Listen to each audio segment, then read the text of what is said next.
मैं 23 साल का हो चुका हूँ। मैं शहर का एक बहुत बड़ा बिजनेसमैन हूँ। मेरे पास किसी चीज़ की कमी नहीं है। जिस उम्र में लड़के लड़कियों के साथ टाइम पास करते हैं, मैं अपना ध्यान बिजनेस में लगाया था। मुझे सिर्फ एक ही डूबती हुई कंपनी विरासत में मिली थी। मात्र 17 साल में मैं तरक्की के उस मुकाम पर पहुँच गया था। मेरा एक ही मकसद था, अपने कंपनी को नंबर 1 बनाना, और एक ही चीज़ से दूर रहता था, वह लड़कियाँ। 21 साल का होते होते मुझे लड़कियों से सख्त नफरत हो गई थी। मैंने प्रण लिया था कि आजीवन कुंवारा रहूंगा। वजह यह थी कि बचपन में आरोही ने बुरे तरीके से मेरा दिल तोड़ा था। मेरे पापा मम्मी की मौत हो गई थी और मेरे पास बच गया था कर्जे में डूबा हुआ एक बिजनेस। मेरे पापा बड़े सपने थे, पर बिजनेस का वह हाल हो गया था कि मेरे पापा ने आखिर अपनी जान ले ली थी। मेरी माँ एक सदमा बर्दाश्त न कर पाई, वह भी गुजर गई। मैं बिल्कुल अकेला रह गया था।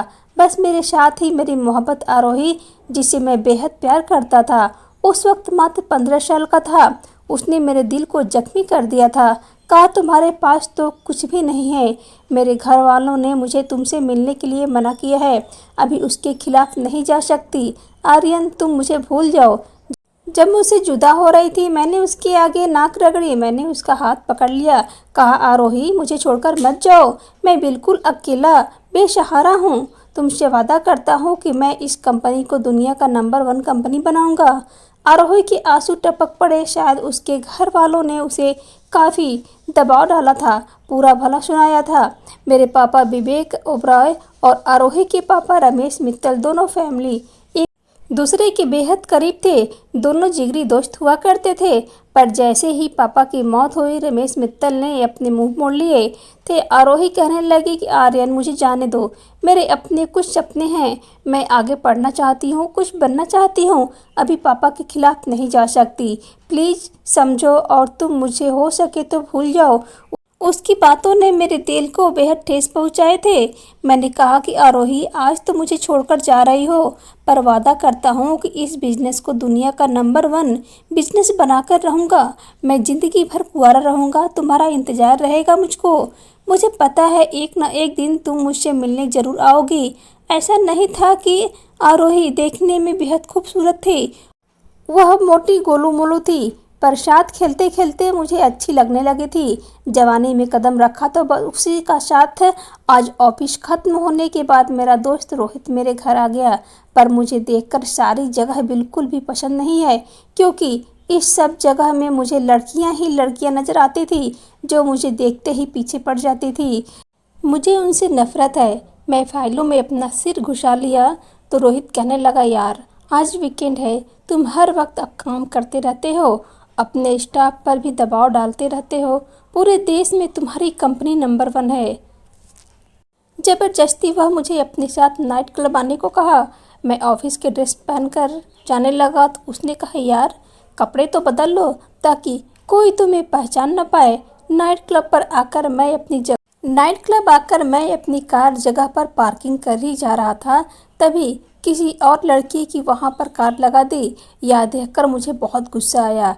मैं कार से उतर गया। उसे कहने लगा कि मिस, यह जगह मेरी है। मैं यहाँ पर पार्किंग लगाने जा रहा था। आपने बीच में कार घुसाने की हिम्मत कैसे की? वह लड़की भी अपनी कार से उतर आई थी। जब पहले नज़र में उसे देखा तो एक अजीब सा एहसास हुआ था। उसने कहा कि मैं यहाँ पहले आई हूँ। मैं भी दूर से यह जगह आपसे पहले देख ली थी। आप कहीं और कार लगा लो। हमारे शोर से नाइट क्लब के लोग भी वहां पहुंच गए थे और हमसे कहने लगे कि हमें चाबी दे दे, वह कार पार्क कर देंगे। मैंने उन्हें अपनी कार की चाबी दे दी, अंदर आ गया। लड़की पर मुझे बेहद गुस्सा आया था। शायद यह लड़की जानती नहीं है कि मैं कौन हूँ। वह अपने किसी दोस्त के साथ आई थी, पर काफ़ी परेशान लग रही थी। मेरी नज़र बार बार उस पर ही जा रही थी। रोहित कहने लगा, क्या बात है? मैंने कहा, यह लड़की बेहद बदतमीज है, मेरी जगह पर अपनी कार लगा दी। रोहित मुझे समझाने लगा, छोटी छोटी बातों पर ध्यान ना दो, पर मुझे बहुत गुस्सा आ रहा था। मैंने कहा, जाओ इस लड़की के बारे में पता लगा कर आओ। रोहित कुछ ऑर्डर लेने के बहाने लड़की के करीब चला गया। थोड़ी देर बाद मेरे पास आ गया। कहने लगा, लड़की पहले से ही बेहद परेशान है। मैं उसकी तरफ देखने लगा। मैं उसकी तरफ देखने लगा तो रोहित बोला, शायद इस लड़की की जॉब चली गई है, बेहद परेशान है, किसी जगह पर पब्लिक रिलेशन मैनेजर थी। ये रोहित की बात सुनकर मन ही मन मुस्कुराने लगा। कहने लगा, रोहित चलो उससे बात करते हैं। मेरी तरफ बड़ी हैरत की निगाहों से देखने लगा। कहने लगा, तुम उसके पास जाओगे? तुम्हें तो, कहकर वह चुप हो गया।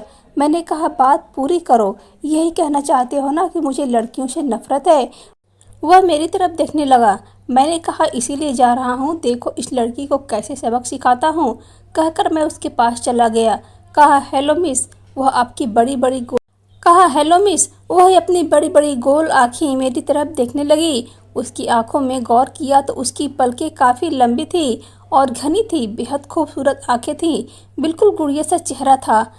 सामने के बाल छोटे छोटे काट रखे थे, बिल्कुल स्ट्रेट थे, कोई कोरियन डॉल लग रही थी। उसकी बेमिसाल खूबसूरती पर नजरें क्या जमाया। वह लड़की कहने लगी, क्या बात है सर, अब पार्किंग की प्रॉब्लम तो पहले ही दूर हो गई, अब आप क्या चाहते हैं? मैं अपने पर्स से अपना एक कार्ड निकाल कर दिया। दुनिया का सबसे बड़ी टायर कंपनी है, इसके अलावा भी हमारे और काफ़ी सारे बिजनेस हैं। मेरी बात सुनकर उस लड़की की आंखें फटी की फटी रह गई। मैंने कहा, अगर आपको किसी जॉब की ज़रूरत है तो आप मुझसे कांटेक्ट कर सकती हैं। कहकर मुस्कुराने लगा। वह लड़की कुछ देर मेरी ओर देखने लगी, मेरे हाथ से कार्ड ले लिया। एक पल के लिए अपनी नज़रें कार्ड पर जमाए, न जाने क्या सोच रही थी। फिर मेरी आंखों में ऐसे देखने लगी कि जैसे कोई भूत देख लिया हो। उसका रिएक्शन देखकर मैं भी बड़ी हैरत में था। आखिर क्या सोच रही है यह लड़की? थैंक यू कहकर वो अपनी फ्रेंड के साथ क्लब से निकलकर चली गई और मैं खड़ा उसे देखता रह गया। इस घटना के बीते हुए करीब 1 महीना हो गया था। वह लड़की कभी भी जॉब मांगने के लिए नहीं आई। मैं अपनी केबिन में बैठा बैठा फाइलों में डूबा हुआ था। तभी एक लड़की की आवाज़ मेरे कानों में आए। कहने लगी कि सर, आपको यह फाइल देना था, कुछ डिस्कस करनी है। मेरे केबिन में ज़्यादातर लड़के ही आते हैं, लड़कियों का आना सख्त मना है। मेरे साथ काम करने वाली सारी फीमेल स्टाफ जानती हैं कि मैं उनका मेरी केबिन में आना ज़रा भी पसंद नहीं करता। कोई अकेली नहीं आती बल्कि ग्रुप में आती हैं। हाँ, मेरी कुछ सहेलियां ज़रूर हैं जो अक्सर मेरे मन में रहती हैं, मेरे साथ टाइम स्पेंड करना चाहती हैं। मैं उन्हें मना कर देता हूँ। मैं लड़कियों से दूर भागता हूँ, मुझे वह बिल्कुल भी राज नहीं आती। लड़कियों के सामने बिल्कुल पत्थर सा मूर्त बन जाता था। पर उस पल काफ़ी गुस्से से मैंने अपनी नज़रें उठाई और सामने का नज़ारा देखकर मुझे हैरत का झटका लगा। मेरे सामने वही लड़की खड़ी थी, पर आज उसका गेटअप बिल्कुल भी अलग था। बाल बिखरे हुए थे, शर्टअप में थी, पैरों में ब्लैक बूट्स था, सर से पांव तक किसी सपनों की डोर लग रही थी। जाने मुझे क्या हो गया। मैंने उससे कहा कि आओ बैठो। मुझे तो यह भी मालूम नहीं था कि इस लड़की ने मेरी कंपनी को कब ज्वाइन की, पर मेरे मन में एक मुस्कान आ गई थी। ज़रूर मेरे सोर्स का फ़ायदा उठाकर उसने यह जॉब ली होगी। अब उस दिन का बदला इसे ले कर पाऊँगा, यही सोच रहा था कि वह लड़की मुझे फाइल दिखाकर कुछ डिस्कस करने लगी। कहने लगी, सर मैं आपको इस बारे में प्रेजेंटेशन देना चाहती हूँ। उसने अपने लैपटॉप में प्रेजेंटेशन निकालकर बिल्कुल भी प्रोफेशनल तरीके से मुझे समझा रही थी। मैंने कहा कि तुम्हें इस कंपनी में कब ज्वाइन किया? उस दिन तुम्हें कार्ड दिया था, उसके बाद तुमने मुझे कॉल नहीं किया। ज़रूर तुम्हें मेरा नाम लेकर जॉब मिला होगी। उसने कहा कि सर, आपका सोर्स लगाकर मुझे यह जॉब नहीं मिली है, मुझे तो कंपनी वालों ने ही कॉल किया था, मैं इंटरव्यू देने आई थी। शायद मैनेजर को यह मालूम नहीं था कि आपने मुझे जॉब इंटरव्यू के लिए बुलाया था। मैं अपने बलबूते पर ही नौकरी हासिल की हूँ, मुझे किसी की एहसान नहीं चाहिए। उस लड़की की आंखों में खुददारी झलक रही थी, जिस पर मुझे गुस्सा आने लगा था। इसका प्रेजेंटेशन देखने के बाद मैंने कहा कि मैं इस बारे में बाद में डिस्कशन करूँगा, तुम अभी जाओ। तुरंत ही अपने कंपनी के बीआर मैनेजर को बुला लिया और उस लड़की की सारी डिटेल्स ले ली। लड़की का नाम कृतिका था। इससे पहले दूसरे शहर में रहती थी और अभी अभी इस शहर में शिफ्ट हुई है।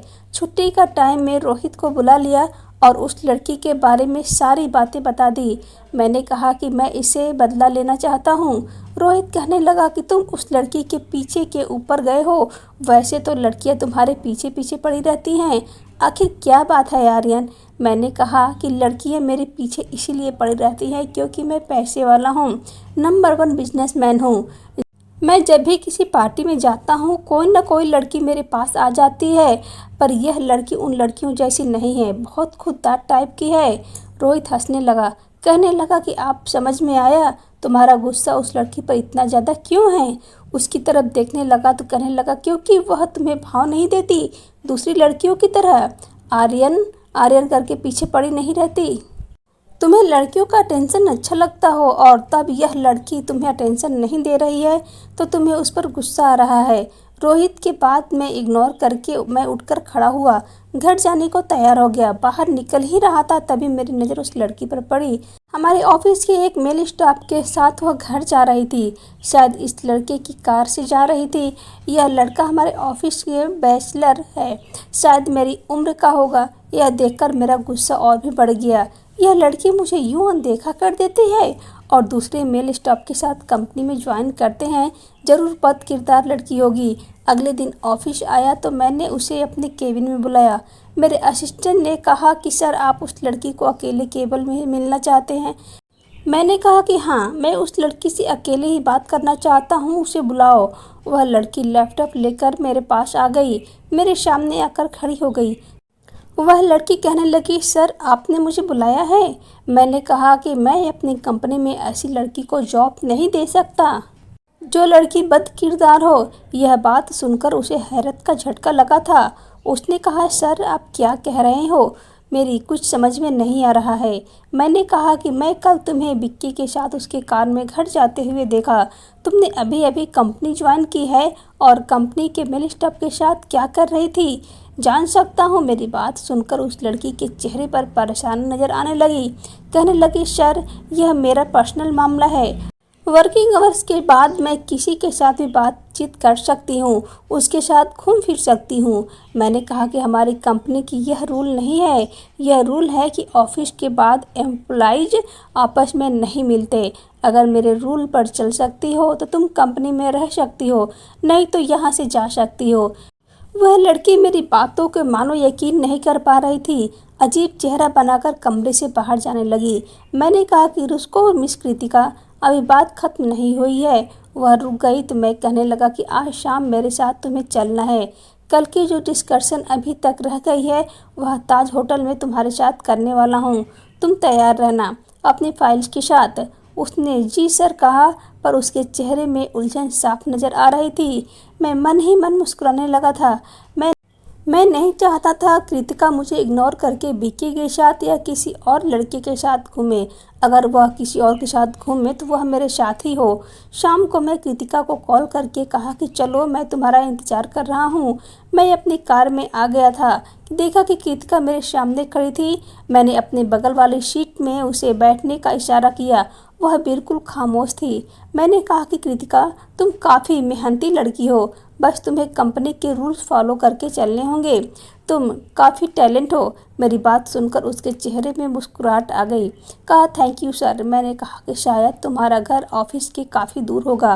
कहा ऐसी बात नहीं है सर, ज़्यादा दूर नहीं है। मैंने कहा कहीं भी हो, कल से मैं तुम्हें घर ड्रॉप कर दूंगा।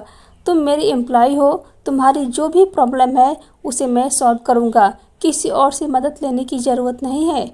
वह मेरी तरफ ऐसे देखने लगी कि जैसे वह नाखुश हो, जैसे कि मुझे नफरत करती हो, मेरे साथ घर नहीं जाना चाहती है।